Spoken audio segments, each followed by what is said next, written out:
I came to international relations, and then particularly European studies, but within international relations, as a huge EU fanatic. So that was many years ago, and I'm coming from the Balkans, and you know, Balkans was sort of overdetermined by definitions or understandings of nationalism and violent nationalism and so on. We also had the experience of many wars throughout history, and many of these experiences were my own experiences as well. And then this European idea came as a universal fix to these things. And also as a very nice story, as a positive story and a story of hope. And that's also how I entered it. I was very tired of reading about the Balkans through the prism of conflict and violence, and I wanted to look at it from a sort of a prism of hope. So I went and I studied international relations, then IR, to understand this. Then IR proved, from the perspective, my perspective of a BA student at the time, very broad. So I wanted something concrete. So I went into international law, which then proved very narrow to grasp these things. And then I went into doing a PhD within the European studies, but at the intersection of cultural studies and international relations. The more I digged into this story, the more I understood that the main debates and constructions around how European integration takes place or what it is, sort of does not reflect my own experiences or the location of the region where I'm coming from, which definitely influences the way I work around it. I think it's yeah, so there are all these different identities that we have as persons, and which then our researcher had, and all other things we do. But I would like to differentiate between, and maybe that also then leads to the answer to your question as well, to the other question.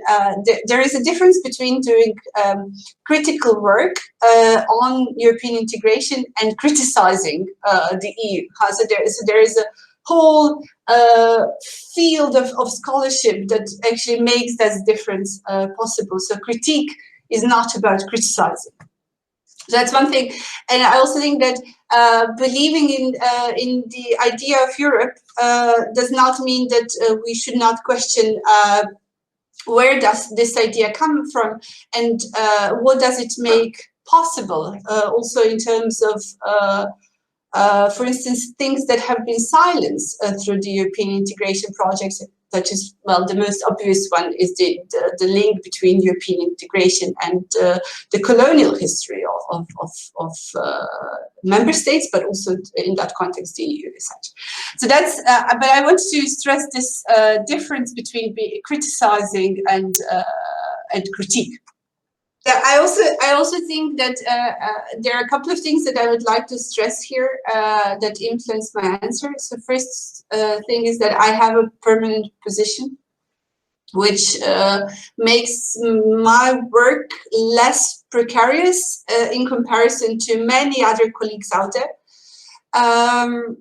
Which also has something to do with my age in terms of when I entered the field, I think.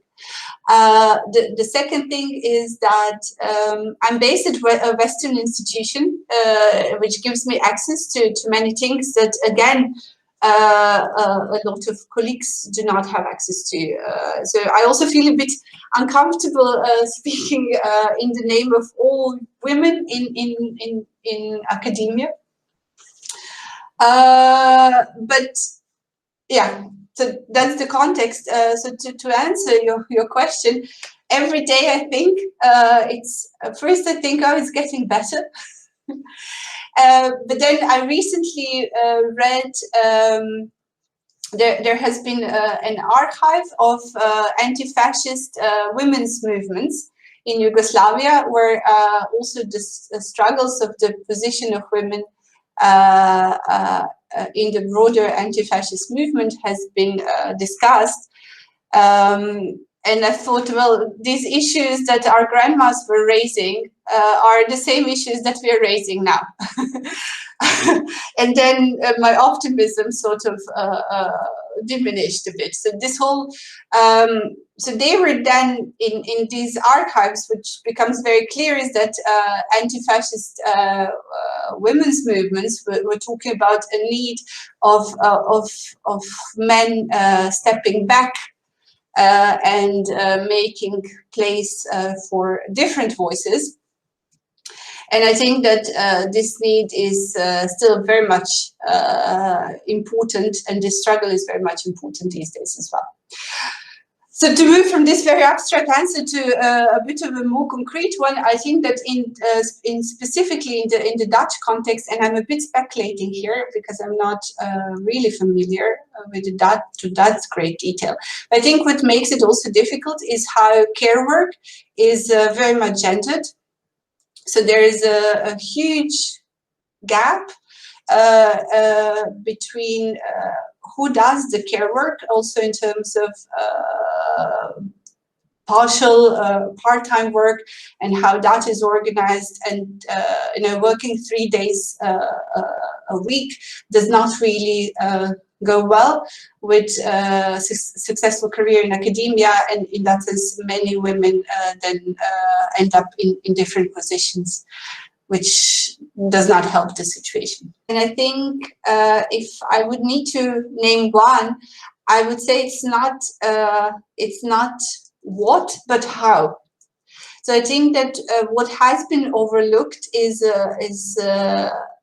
different modes of doing international relations. Collaborative work, particularly, that transcends or goes beyond differentiation of a researcher and the research field. So this idea of doing research not on something or someone, but with someone or something, I think is still very much marginalized, and there have been interesting things that came out of it, but yeah, they speak from the margins of the margins. So yeah, I would say it's not what, but how. And then maybe also in relation to that, we don't talk enough about failed research and what makes these failures possible. I think so. That would be my second answer.